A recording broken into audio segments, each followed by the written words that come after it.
करना है कि उनकी संविधान में और न्यायपालिका में आस्था है या नहीं है। अगर वो ये कहते हैं जो किसान कर रहे हैं वो सब सही है, तो फिर इस बात को मान लेना चाहिए कि इस देश में संसद की जरूरत नहीं है। आज ऑपोजिशन अपोज कर रहा है, मान लीजिए कल सत्ता बदल जाती है, तो आपको क्या लगता है कि बाकी ऑपोजिशन पार्टी जो उस समय होंगी, क्या वो ये रास्ता नहीं अपनाएंगी? तो आप एक खुला निमंत्रण दे रहे हैं अराजकता को, और इसको संविधान के तहत अगर आप हल नहीं कर सकते तो इस देश का भविष्य भी खतरे में दिखता है। हम सबको, इस देश के हर नागरिक को सोचना होगा कि इस देश को चलाना कैसे है। क्या कुछ लोग डिसाइड करेंगे देश कैसा चले, या एक वार्ता से, चर्चा से, संसद में और न्यायपालिका के माध्यम से ये देश चले? जी, सोर्सेस के हवाले से ये बहुत बड़ी खबर है, जैसा मैं आपको बता रहा हूं।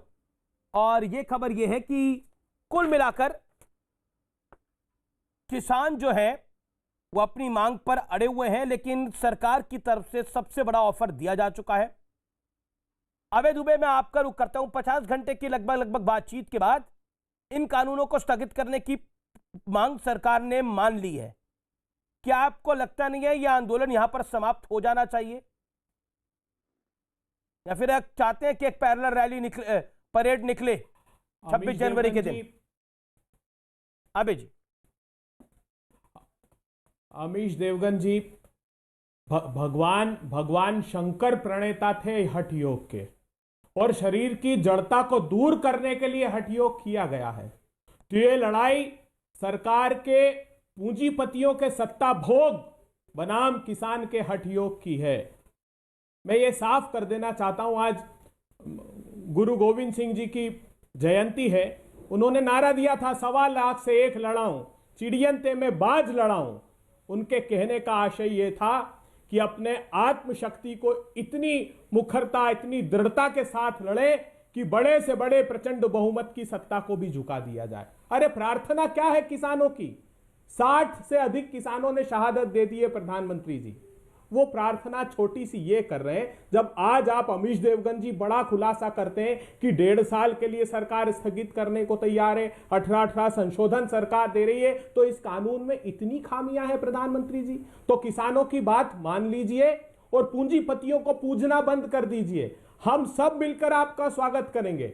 उन्होंने 3 खामियां बताई है इस कानून में। एक, तो ये कानून के सारे प्रावधान, प्रधानमंत्री जी मैं बार-बार कहता रहा हूं, अबे जी, इस कानून के कौन से प्रावधान से आपको दिक्कत है? सुनिए ना, मैं तो आप ही की बात को सुन रहा हूं। मैं जानना चाह रहा हूं आपको इस कानून के कौन से प्रावधान से दिक्कत है, बताइए ना। किस प्रावधान से दिक्कत है, किस पेज पर? बहुत अच्छा प्रश्न आपने किया। दिसंबर 19 का ये जवाब है। हाँ, दिसंबर 19 का ये जवाब है लोकसभा का, मोदी सरकार का।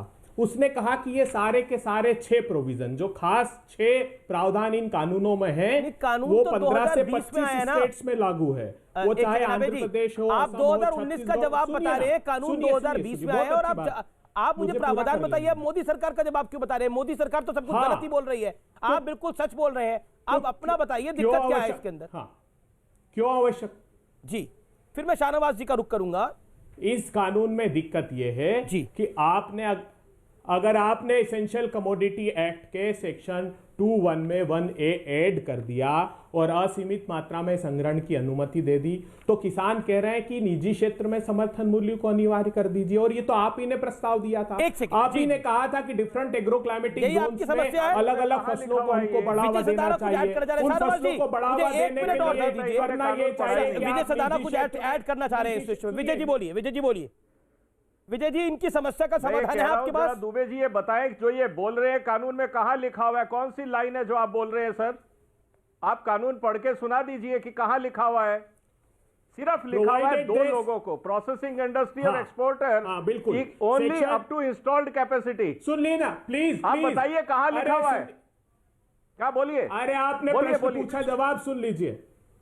प्रोवाइडेड दैट, बोलिए, such order for regulating stock limit shall not apply to processor or or value chain participant of any agriculture produce if stock limits of such person does not exceed overall ceiling of installed capacity of processing at the demand of export case, बिल्कुल।